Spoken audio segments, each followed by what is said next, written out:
The peaceful Relani Federation was dying.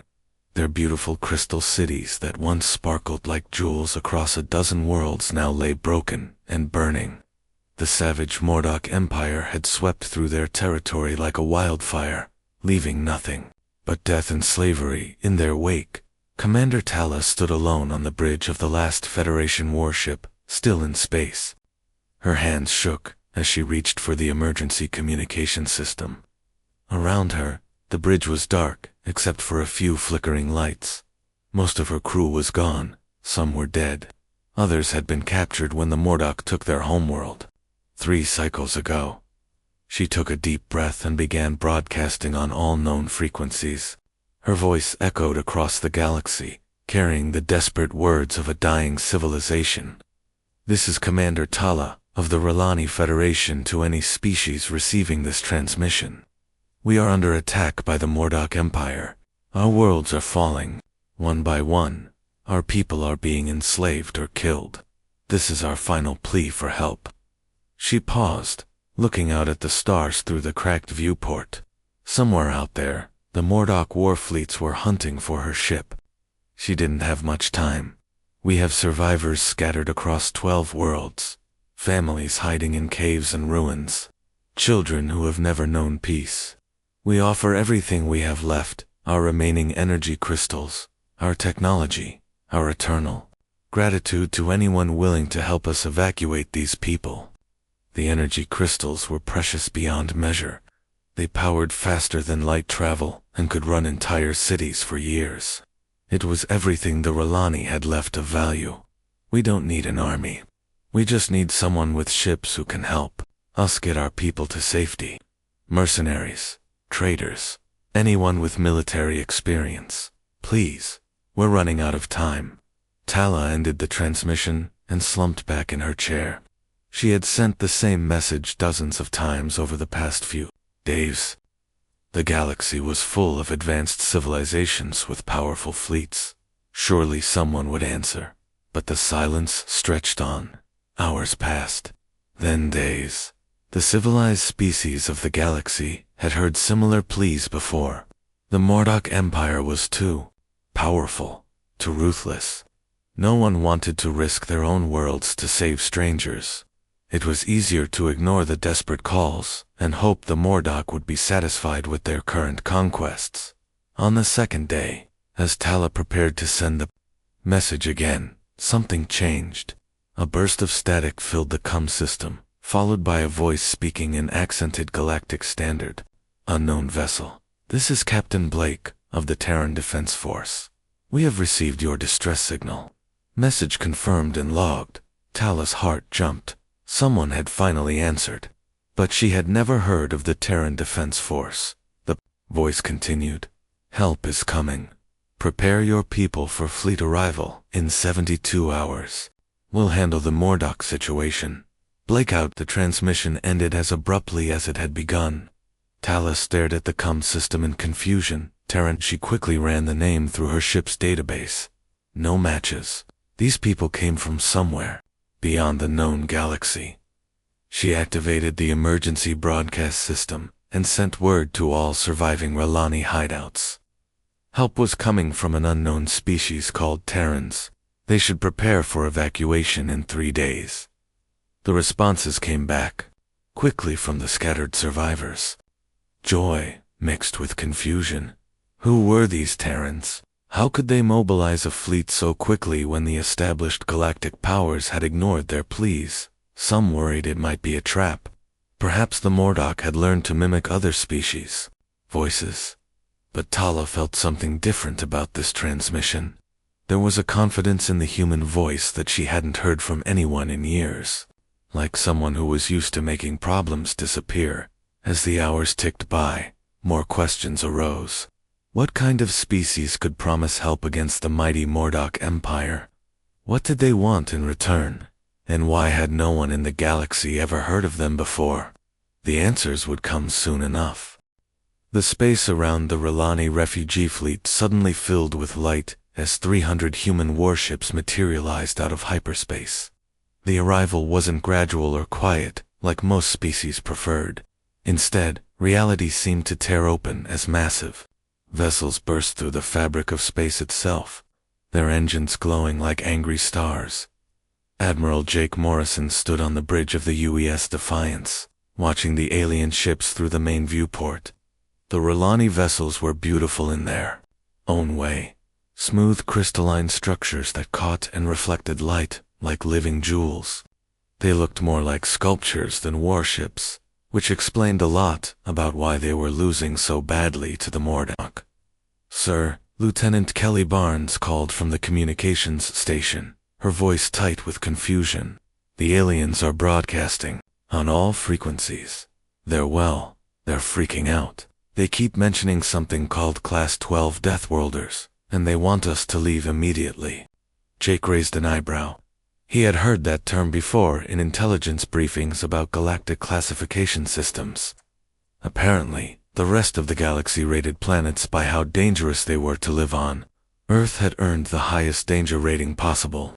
"Put me through to their command ship," Jake ordered, settling into his captain's chair. The translation computers hummed to life, converting his words into the musical language of the R'Lani Federation. "This is Admiral Morrison of the Terran Defense Fleet. 2 days ago, you broadcast a distress signal asking for help. We received that message, and we're here to provide assistance." The response came back almost immediately, but the alien voice was shaking with fear. "Admiral Morrison, we appreciate your response, but there's been a misunderstanding. We only needed a few mercenary ships to help evacuate our people. We didn't expect an invasion fleet from a death planet." Jake couldn't help but smile at that. From the alien's perspective, he supposed 300 warships did look like an invasion force. Most galactic conflicts involved maybe a dozen ships, at most. Humans had a different approach to problem solving. "Ma'am," Jake replied, his voice calm and steady, "I need you to understand something about humans. Where we come from, we don't do anything small. When someone asks for help, we show up with enough firepower to make sure the job gets done right." The first time, through the viewport, he could see the R'Lani ships maintaining their distance. Their beautiful crystalline hulls were scarred from battle, and several ships showed signs of hasty repairs. These people had been running and hiding for months, watching their civilization crumble piece by piece. Lieutenant Barnes looked up from her station. "Sir, they're running deep scans on our ships. I think they're trying to figure out our weapons capabilities." "Let them look," Jake said. "They might as well know what they're dealing with." The R'Lani response came back a few minutes later, and now the voice sounded even more worried. "Admiral, our sensors are detecting energy signatures we've never seen before. Your ships appear to be heavily armed with unknown weapon systems. Are you planning to conquer what's left of our territory?" Jake leaned forward in his chair.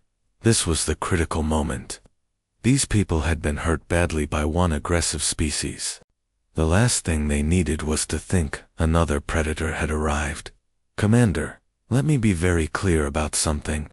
Humans didn't travel halfway across the galaxy to conquer anybody. We came here because you asked for help, and we take that kind of request seriously. Your people are dying, your worlds are burning, and the Mordock think they can do whatever they want to. Peaceful species." He paused, letting his words sink in before continuing. "Now, you can keep running and hiding while your people suffer, or you can trust us to do what we do best. We've been fighting bullies and tyrants since before we learned to build spaceships. The Mordock Empire is just another bully, and we have a lot of experience dealing with their type."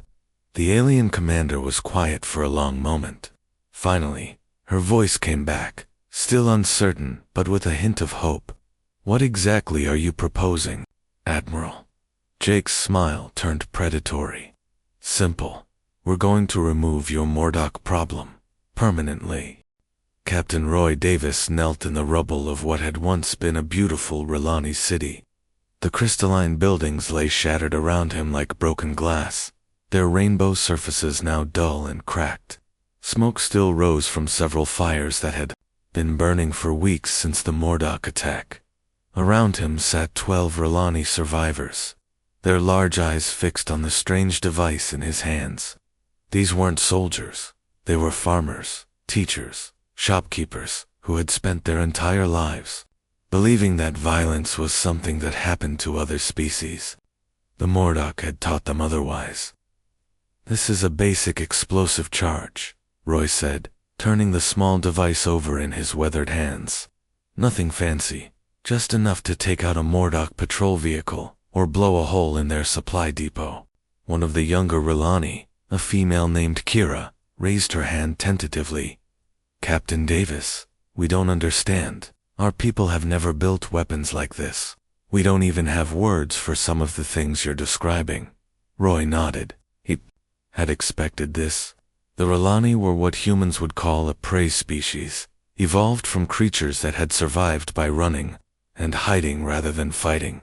Their entire culture was built around peace, cooperation, and avoiding conflict. It was beautiful in its own way, but it had made them helpless against predators like the Mordock. "I know this is hard," Roy said gently. "Everything I'm teaching you goes against millions of years of evolution. Your instincts are telling you to run, to hide, to find a safe place, and wait for the danger to pass." He gestured to the ruins around them. "But look what running and hiding got you. The Mordock came anyway. They burned your cities, enslaved your people, and they're not going to stop until every R'Lani in the galaxy is dead or in chains." About 50 meters away, Sergeant Beth Cooper was working with another group of survivors. She had cleared a small area of debris and was teaching them how to move quietly through the rubble.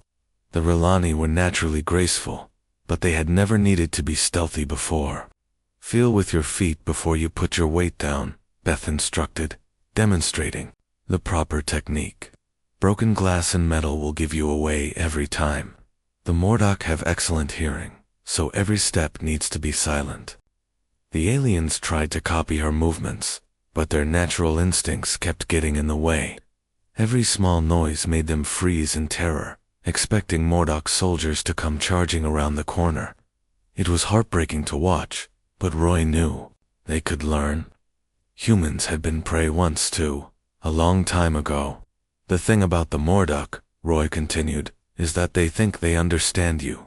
They see peaceful herbivores who won't fight back, and they get careless. That's going to be their downfall." He activated the small explosive device, showing them the simple timer mechanism. "You don't need to become warriors overnight. You just need to become unpredictable. When a Mordic patrol thinks they're walking through conquered territory, this little surprise will remind them they're in a war zone." An older R'Lani named Elder Voss spoke up, his voice trembling. "But Captain, if we do these things, if we kill Mordock soldiers, won't they retaliate against our civilian populations?" Roy's expression hardened. "Elder, they're already killing your civilians. The Mordock don't need an excuse for brutality. It's what they do. The only difference is that now you'll be making them pay a price for it." He stood up and looked around the group. "I'm not asking you to become humans. I'm not asking you to enjoy violence or to seek out conflict. What I'm asking is that you learn to survive. Your species is facing extinction, and sometimes the only way to save lives is to take them." High above the planet, human engineers were working around the clock in the captured Mordock command ship. They had taken the vessel intact 3 days earlier, and now they were dissecting its technology with the methodical precision of a species that had turned warfare into an exact science. Lieutenant Commander Alex Torres ran his scanner over a Mordock weapon system, making notes on his tablet. "Their plasma conduits are inefficient," he reported to his team. "They're losing about 30% of their energy output to heat dissipation. Classic over-engineering. The humans had learned long ago that the best way to defeat an enemy was to understand them completely. Every weakness in Mordock technology, every flaw in their tactics, every predictable pattern in their behavior, it all went into the growing database that would help the R'Lani fight back on the surface." Roy was wrapping up the day's lesson. "Remember," he told the group, You're not trying to win battles. You're trying to survive them. Make the Mordock afraid to patrol alone. Make them question every shadow, every sound. Turn their conquest into a nightmare they can't wake up from. Relani nodded solemnly. They were still afraid, but now, there was something else in their eyes, a tiny spark of defiance that hadn't been there before. General Tyler Kane stood in the command center of the human flagship, watching the largest display screen he had ever seen. Spread across the star-filled darkness was the most impressive military force the galaxy had ever assembled. 1,200 Mordock warships moved in perfect formation, their hulls gleaming with the confidence of a species that had never known defeat. The Mordock Grand Fleet was legendary. For over 2 centuries, this armada had swept through the galaxy like a plague, conquering world after world. 50 different civilizations had fallen before these ships. Entire species had been wiped out or enslaved by the warriors aboard those vessels. "Sir," Commander Lisa Rodriguez called from the communication station. "We're receiving a transmission from the Mordock flagship. Their war chief wants to speak with you." Tyler nodded and straightened his uniform. Around him, the bridge crew worked quietly at their stations, preparing for what was about to become the largest space battle in human history. 300 human ships against 1,200 alien vessels. On paper, it looked like suicide. "Put him through," Tyler ordered. The main screen flickered, and suddenly they were looking at the face of their enemy. The Mordock warchief was exactly what Tyler had expected, a massive creature with razor-sharp teeth and eyes that burned with predatory intelligence. This was a being that lived for conquest, and had never met an enemy he couldn't crush. "I am Warchief Rakton of the Mordock Grand Fleet," the alien snarled, his voice like grinding metal. "You will surrender immediately and submit to the glory of the Mordock Empire. Your ships will be added to our fleet, and your people will serve as slaves on our conquered worlds." Tyler couldn't help but smile at the arrogance. The Mordock had probably used that same speech on 50 other species, and it had worked every time. Civilized races valued their lives and their freedom, but they valued survival even more. When faced with overwhelming force, they usually chose to live as slaves, rather than die as free beings. "Warchief," Tyler replied, his voice calm and steady. "This is General Kane of the Terran Defense Force. I appreciate your offer, but I'm afraid there will be no surrender today. You picked the wrong species to threaten, and you definitely came to the wrong neighborhood." The Mordock leader's expression shifted from confidence to confusion. This wasn't how these conversations usually went. "You face the conquerors of the galaxy, primitive. We have destroyed civilizations that were ancient, when your species was still crawling in the mud. Your death world means nothing to us." Tyler's smile grew wider, and there was something cold and predatory in his eyes that made several bridge officers step back unconsciously. "See, Warchief, that's where you're completely wrong. Our death world means everything to us. It's what made us who we are." He gestured to the tactical display showing both fleets. "You come from a world where you were the apex predators. You evolved to hunt and kill weaker species, and you've built an empire doing exactly that. But we're different." The human ships began to move, breaking formation and spreading out in patterns that confused the Mordock tactical computers. This wasn't how space battles were supposed to work. Civilized species formed orderly battle lines and traded shots until one side retreated or was destroyed. "Earth didn't just try to kill us with predators," Tyler continued, his voice growing harder. "Our planet threw everything it had at us. Ice ages that lasted for thousands of years. Volcanoes that blocked out the sun. Diseases that killed 90% of our population. Earthquakes, hurricanes, floods, droughts. Our world spent millions of years trying to murder us in every way possible. The first human ships reached weapons range, and suddenly space lit up with energy beams and missile contrails. But instead of the orderly exchange of fire the Mordock expected, the human vessels fought like wild animals. They darted between the larger alien ships, striking weak points and disappearing before return fire could find them. The universe taught us that it doesn't care if we live or die, Tyler said, as explosions began to bloom across the Mordock formation. So we learned to make it care. We learned to survive things that would wipe out entire civilizations. We learned to fight like the universe itself was trying to kill us. A Mordock dreadnought, twice the size of any human ship, suddenly broke apart as a coordinated missile strike found its reactor core.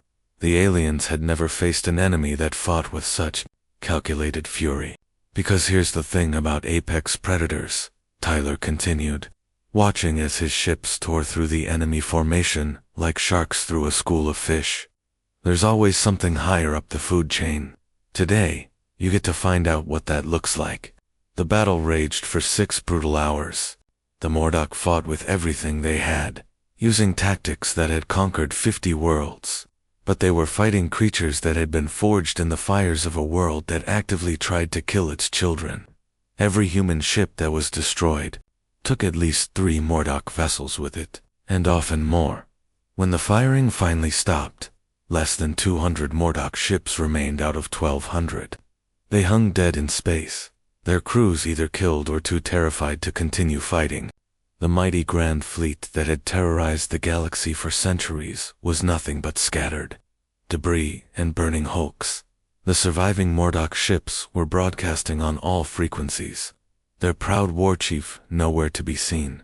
Instead, terrified voices pleaded for mercy from the creatures they now realized were the true apex predators of the galaxy.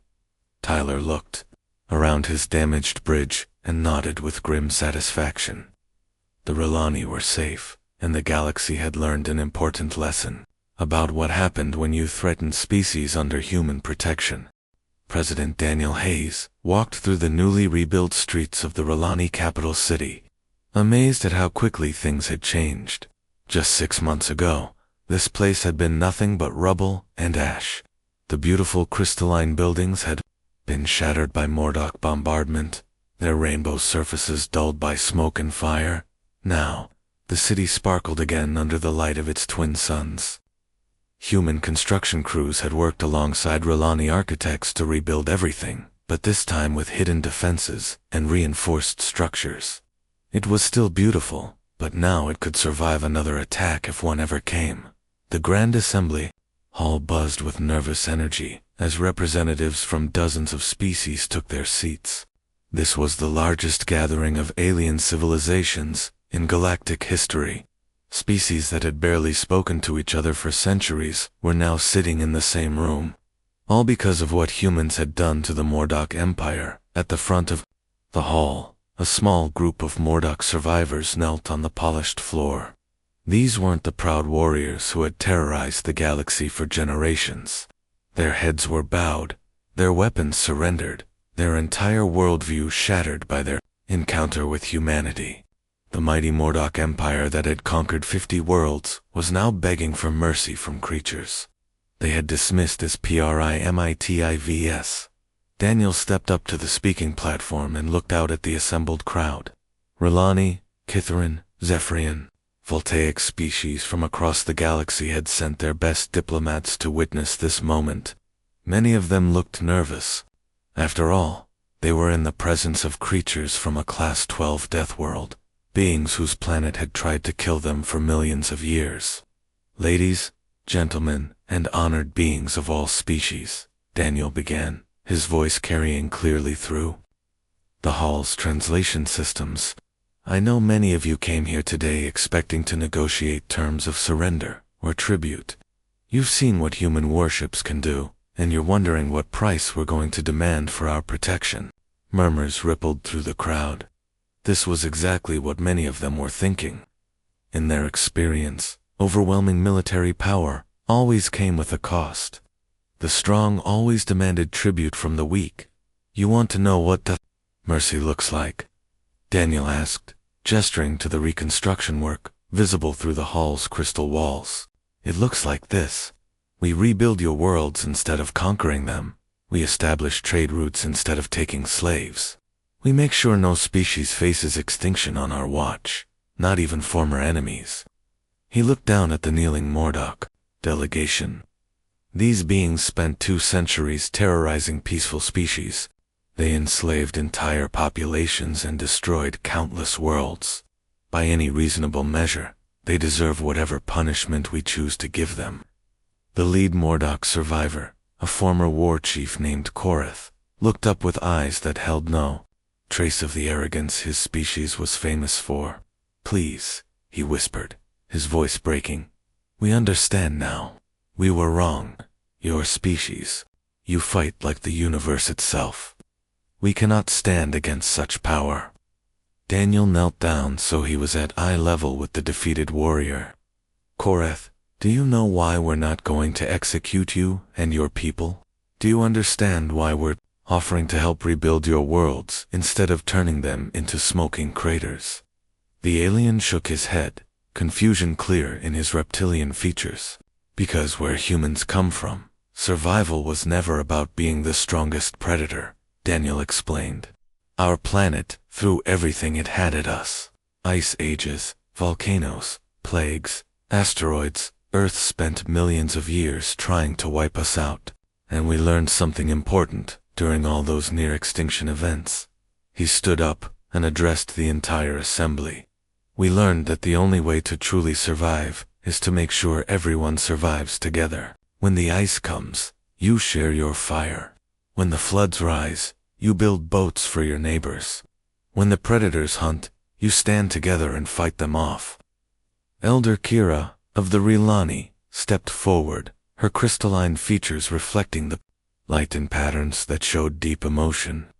"President Hayes, we still don't understand. You could rule us all. Your military power is beyond question.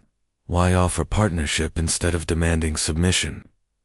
Daniel smiled, and for the first time since arriving, it was a warm expression instead of the cold predator's grin his species had shown during the war. "Because, Elder Kira, conquest was never the goal. We didn't come here to build an empire. We came because you asked for help, and where humans come from, you don't abandon people who ask for help." He gestured toward the human ships visible through the transparent ceiling, their hulls gleaming in orbit above the planet. "Those ships up there, they're not an occupation force. They're protectors. And they'll stay here as long as you want them to, helping defend anyone who needs defending." The voltaic ambassador, a being made of living energy, flickered with what their species used to express surprise. "You would extend this protection to all of us, even to species you've never met before."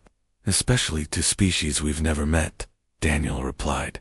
"The galaxy is a dangerous place, and predators like the Mordock aren't the only threat out there. But here's what we learned on our death world. When you have the power to protect others, you use it. When you have the strength to help, you help. That's what makes the difference between surviving and thriving." The Terran Protection Compact was drafted and signed that very day. Every species in attendance volunteered to join, even the defeated Mordock remnants.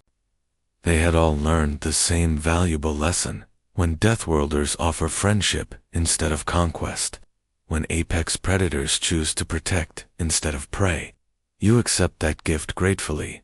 As Daniel watched the various ambassadors sign the historic document, he couldn't help but think about how far humanity had come. They had started as prey animals, hiding in caves, afraid of everything that moved in the darkness. Now they were the apex predators of the galaxy, and they were using that power to make sure no one else had to live in fear. It was, he thought, exactly what Earth would have wanted.